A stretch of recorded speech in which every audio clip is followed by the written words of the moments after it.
Muito bem, criado em 1958, o Teatro Oficina se tornou um dos principais grupos teatrais brasileiros.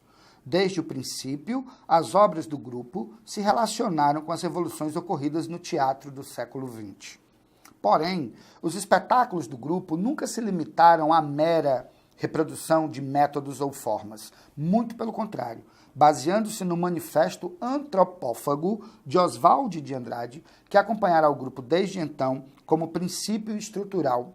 O Teatro Oficina deglute os referenciais estrangeiros de teatro e cria novas formas de linguagem cênica, que mesclam tradições teatrais estrangeiras e brasileiras e as transformam em um resultado cênico novo. Desta maneira, com a histórica montagem de O Rei da Vela, o Teatro Oficina se torna expoente da Revolução Cultural, que se denominou tropicalismo. Observe que, para essa questão, nós devemos observar, sobretudo, uma característica muito marcante da primeira fase do modernismo brasileiro, na qual se insere o autor, dramaturgo, poeta, romancista, contista Oswald de Andrade. Observando-se as características do teatro oficina apresentadas, conclui-se que, observe que a ideia da antropofagia é devorar, deglutir elementos oriundos de várias estéticas, processar esses elementos, misturando a uma identidade cultural brasileira e produzir algo que seja, ao mesmo tempo, regional e universal, que tenha uma identidade local, mas que, ao mesmo tempo, estabeleça vasos comunicantes com a arte universal. É exatamente esta a principal proposta do movimento antropófago, que vai influenciar diretamente a tropicália, ou o tropicalismo, que além de ter Zé Celso Martinez Corrêa, do Teatro Oficina, temos também o cinema novo de Glauber Rocha, Arnaldo Jabor, a música de Caetano Veloso, Gilberto Gil, Os Mutantes, Gal Costa, que devora elementos que vêm de fora, notadamente o rock, e mistura com os ritmos brasileiros, com os ritmos regionais, com os ritmos da nossa música popular brasileira. Essa proposta encontra eco, encontra assonância exatamente naquilo que se diz na alternativa D de dado. É uma linguagem teatral do grupo, mescla informações artísticas de diferentes nacionalidades, patrocinando o surgimento de um olhar que recusa a mera reprodução de modelos estrangeiros, porque absorve, incorpora esses modelos ao que é nosso, misturando com as nossas raízes culturais, ameríndias, africanas, europeias, produzindo algo que seja ao mesmo tempo brasileiro e universal. Portanto, para essa questão, sem delongas, a alternativa correta na letra D de dado. Nos traz um poema, mais um poema do nosso grande Boca do Inferno, Gregório de Matos Guerra. Aqui ele filosofa sobre a efemeridade da vaidade, a efemeridade da beleza física e a própria efemeridade existencial. Esse vocabulário floreado, esse vocabulário cheio de arabescos, rebuscado, vai constituir exatamente o jogo de palavras da poesia barroca, da arte barroca. O jogo de palavras é conhecido com o nome de cultismo ou gongorismo, pela inspiração do poeta Luís de Góngora, lá na Península Ibérica. Portanto, a resposta correta é a letra B de bola. Trata-se de um poema do cultismo, por revelar o gosto por um vocabulário pomposo, cheio de arabescos, floreados, badulaques. Trata-se de uma linguagem extremamente florida, como o próprio poema sugere. Daqui se vê uma característica muito forte do barroco. Questão de número 44, letra B de bola. É interessantíssimo, né, que você vai olhar e vai perceber que ele não se resume às palavras apenas. Ele utiliza a palavra para criar uma forma plástica, para criar um aspecto imagético. Então eu tenho aí de cara uma poesia de cunho concretista. E o concretismo era isso, era a exploração dos aspectos verbo-voco-visuais. Era a significação da palavra, a sonoridade da palavra e a imagem proporcionada pela palavra na sua transformação. E eu vejo aqui exatamente a palavra pêndulo. E o modo como ele constrói a palavra, gerando essa poesia de caráter concretista, traduz a ideia de movimento. Então, esse movimento está representado aqui nesses nossos itens, exatamente no item A, quando ele faz uma referência ao conceito sinestésico de poesia, explorando diferentes planos de expressão. Só que aí você tem que tomar cuidado com uma coisa. O sinestésico a que ele se refere aqui é o sinestésico com C, não é o com S, lá das figuras de linguagem, quando ele fala em mistura de sentidos e sensações. O sinestésico com C vem do kinesis, do movimento, que é exatamente o que o poema aqui proporciona, o que o poema traduz ao leitor. Não é essa ideia de diferentes planos de significação. Consolidando mais uma vez aí o item A como a nossa resposta. Questão 118. Temos então aqui uma imagem, Augusto de Campos, uma imagem do concretismo. Temos a imagem anterior, enquadra-se na poesia concreta de Augusto dos Anjos. Código. Assume um viés metalinguístico por meio de seu título em relação a. Então perceba que o concretismo ele buscou esse aproveitamento de conceitos imagéticos, fazendo uma relação, estabelecendo aí no caso uma relação também com as possibilidades semânticas e sonoras, gerando também possibilidades interpretativas ao texto.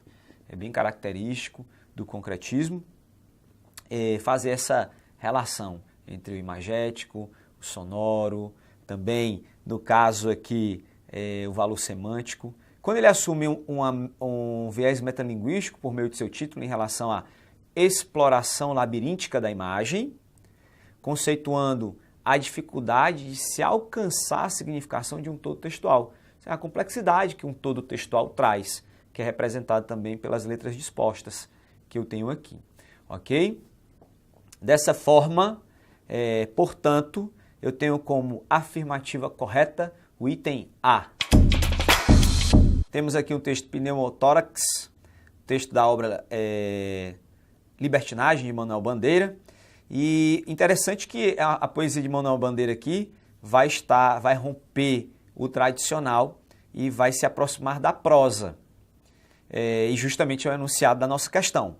A poesia de Manuel Bandeira rompe com a lírica tradicional e se aproxima da prosa, porque vai apresentar aqui elementos próprios do universo narrativo, já que nós temos uma proximidade dessa poesia, que rompe esse tradicional, aproximando da prosa.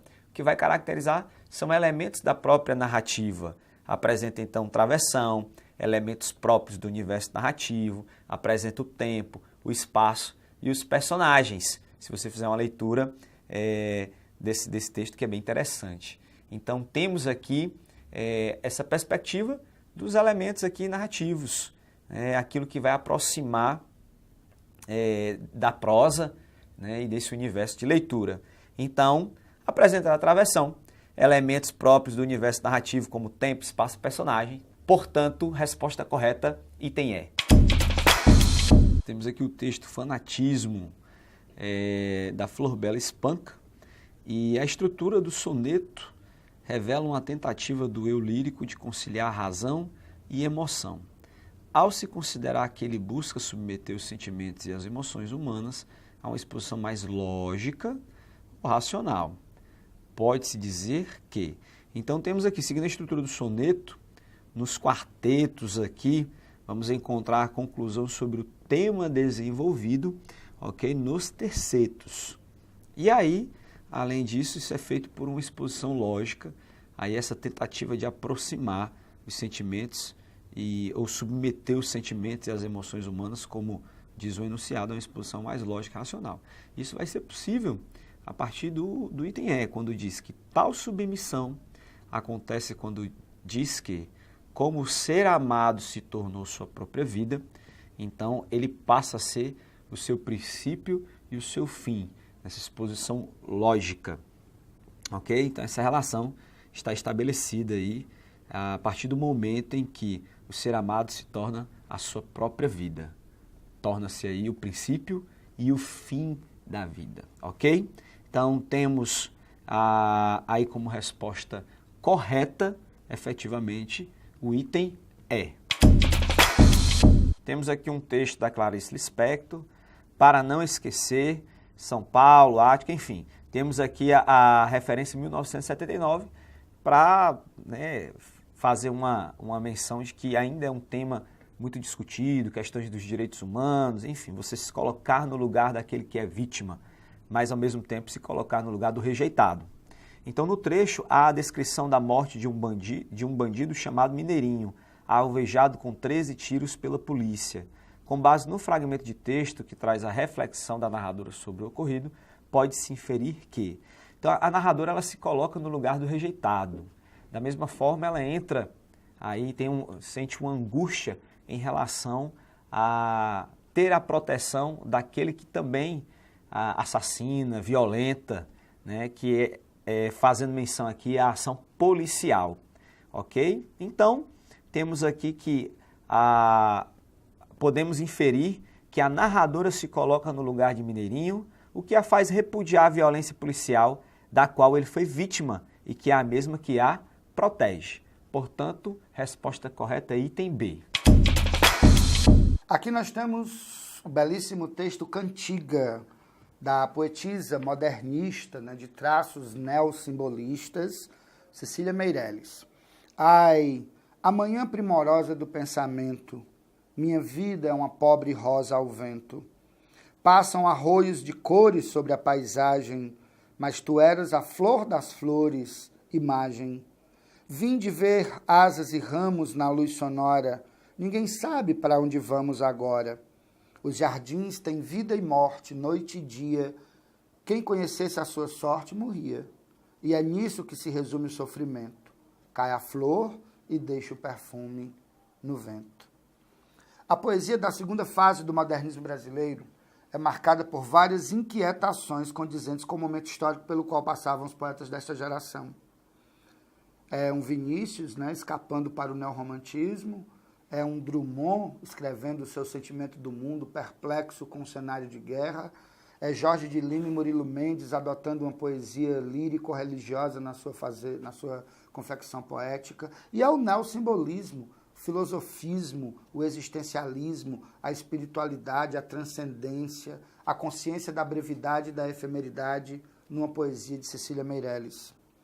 Pois bem, considerando as aflições pertinentes do período e o poema apresentado, é possível inferir que o texto, né, retrata a morte inesperada de alguém que era muito importante para o eu lírico.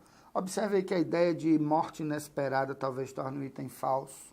Exalta a beleza e a delicadeza da vida metaforizada pela rosa indefesa e vulnerável.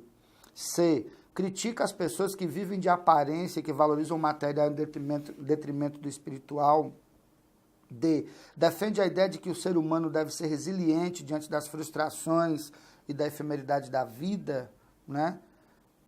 Demonstra uma reflexão filosófico-existencial a partir de temas como a efemeridade da vida e as lembranças do passado. Observe que para esse texto nós temos, sobretudo, o caráter filosófico, o caráter existencial. Há uma reflexão de natureza filosófica que é bem inerente à poesia de Cecília Meirelles, ao seu neossimbolismo. Observe que são personagens marcantes de sua poesia o tempo, né, a natureza, o vento, o mar, esses elementos grandiosos que servem sobretudo para revelar a nossa pequenez diante deles, a nossa brevidade, a nossa efemeridade nesse plano terreno. Portanto, é uma reflexão filosófico-existencial a partir de temas como a efemeridade da vida e as lembranças do passado, tornando correta a alternativa E para essa questão. De acordo com alguns estudos, no caso realizado em Nova York, fica comprovado que não se deve passar muito tempo durante o dia, várias horas, com a cabeça inclinada. Ou seja, tem que evitar o máximo e manter a coluna na sua posição neutra, ou seja, sem inclinação, todas as vezes que for verificar, olhar o seu celular, justificando assim a alternativa de letra A como alternativa à resposta correta. Temos uma charge, onde nessa charge encontra-se presente o vocábulo we can't afford to lose, que, assim, colocando na língua portuguesa de forma livre, a seguinte construção: nós não podemos se dar ao luxo de perder. No caso, se soa como uma crítica ao governo americano por sua incompetência, tanto nas questões internacionais como nas questões internas do seu próprio país. Que nessa charge nós tivemos toda a questão dos conflitos, das revoltas do povo americano devido ao assassinato dos jovens afro-americanos por parte de policiais militares, o que justifica, sim, a alternativa de letra B como a opção correta. Nós temos The Iceberg Illusion, ou seja, a ilusão do iceberg. Na parte de cima, na parte visível, nós temos sucesso. Ele compara o sucesso a um iceberg. As pessoas só veem a parte de cima, porém elas não veem o que está submerso, o que está na parte de baixo, que é a persistência, o fracasso, o sacrifício, a decepção, os bons hábitos, o trabalho duro, a dedicação. O enunciado da questão diz: o texto presente na imagem anterior, que versa sobre o sucesso, tem como propósito. O item B diz: sugerir que as pessoas não sabem exatamente do que o sucesso é feito, pois elas só veem conquistas. Porque a parte de baixo, tudo que dá base ao sucesso está escondido. Ele só vê a conquista, só vê a parte de cima. Com essa resolução, com essa interpretação, a resolução da questão pôde corretamente ser feita. Ela busca verificar no aluno a habilidade dele em usar os conhecimentos de língua inglesa para ampliar o seu conhecimento a respeito do termo first folio. E neste caso, ele aparece quando foi descoberto uma biblioteca de uma cidade no interior da França, uma biblioteca pequena. Apareceu então as primeiras compilações das peças teatrais do grande dramaturgo inglês William Shakespeare. E neste artigo, inclusive foi publicado alguns anos após sua morte por 2 de seus amigos e colegas autores. E no artigo, então, revela-se que é a única fonte que se tem notícias das 18 obras, das peças de Shakespeare, inclusive a famosa Macbeth, justificando assim a resposta de letra D como a alternativa correta. Nessa questão, nós temos um texto que fala sobre obesidade e sobre sedentarismo, né? Então, o texto se chama El peso de la silla, sedentarismo e obesidade. Né? Então, por que crescem as taxas de obesidade? Então, vai falar um pouco sobre isso. E a questão diz: de acordo com o texto, o item que você vai ter que marcar aqui é o item D, que diz: mais da metade dos espanhóis se encontram acima do peso adequado. Ora, para marcar esse item, você vai logo aí na segunda linha do texto, né, que diz o seguinte: em concreto, de cada 100 espanhóis, 37 tienen hoy sobrepeso e 17 obesidade. Né? Então, com esse pedaço, com esse trecho, o que você pode observar? Que nós temos 37 tem sobrepeso, 17% obesidade. É só você somar aí os dois, o 37 com o 17, que são 2 categorias que estão fora dos padrões de saúde, elencado pelo Ministério de Saúde, como peso adequado. Então, isso você encontra nessa linha 2 para marcar exatamente o que diz o item D. Bom, nessa questão nós iremos analisar as informações da linguagem verbal e a linguagem não verbal. Então você tem nesse anúncio: firma para que 58 milhões de niños e niñas tenham acesso à la educación, ou seja, assine para que 58 milhões dessas crianças tenham acesso à educação. Pídele a Nações Unidas que priorize a educação na nova agenda global. Peça às Nações Unidas que priorize a educação na nova agenda global. Então nós temos no espanhol várias palavras de significados diferentes em relação ao português. São os famosos falsos cognatos. O verbo firmar no espanhol é um exemplo deles. Então, firmar no espanhol quer dizer assinar. Então, quando você passa para a questão, você tem aí o enunciado. Encontra-se no texto da campanha o vocábulo firma, cujo objetivo é apelar ao leitor para que a. Assine para solicitar acesso à educação para as crianças. Portanto, o item da questão acaba sendo o item A por conta do verbo assinar. Nessa questão, nós temos uma tirinha, né, do cartunista argentino Méliès, em que nós temos a Henriqueta conversando com seu gato. Ora, perceba que Henriqueta está fazendo aí algumas coisas de malabarismo, tentando fazer alguma coisa aí. O gato pergunta: "Que estás haciendo?" Ela responde: "Danças interpretativas." "E que queres interpretar?" "Que não sei bailar." "Por supuesto," o gato responde. E a questão vai justamente aí. Pegar esse pedacinho, essa locução adverbial aí, por supuesto. Então a questão diz: na fala do animal de estimação da personagem Henriqueta, do cartunista argentino Liniers, encontra-se a locução por supuesto, que neste contexto veicula a ideia de que Por supuesto quer dizer claro, com certeza, certamente. Então, no item A nós temos afirmação, demonstrando que ele concorda que sua amiga não sabe dançar. Então, ela disse que está interpretando não saber dançar. Ele disse, por supuesto, claro. Então, ele está dizendo, é verdade, você está fazendo isso que você está dizendo. Ok, galerinha? Então, para essa questão, item A. Nessa questão, nós temos um texto que fala sobre obesidade e sobre sedentarismo, né? Então, o texto se chama El peso de la silla, sedentarismo e obesidade. Né? Então, ao longo... Por que crescem as taxas de obesidade? Então, vai falar um pouco sobre isso. E a questão diz, de acordo com o texto, o item que você vai ter que marcar aqui é o item D, que diz, mais da metade dos espanhóis se encontram acima do peso adequado. Ora, para marcar esse item, você vai logo aí na segunda linha do texto, né? Que diz o seguinte, em concreto, de cada 100 espanhóis, 37 tienen hoy sobrepeso e 17 obesidade. Né? Então, com esse pedaço, com esse trecho, o que você pode observar? Que nós temos 37 tem sobrepeso, 17% obesidade. É só você somar aí os dois, o 37 com o 17, que são duas categorias que estão fora dos padrões de saúde, elencado pelo Ministério de Saúde, como peso adequado. Então, isso você encontra nessa linha 2 para marcar exatamente o que diz o item D.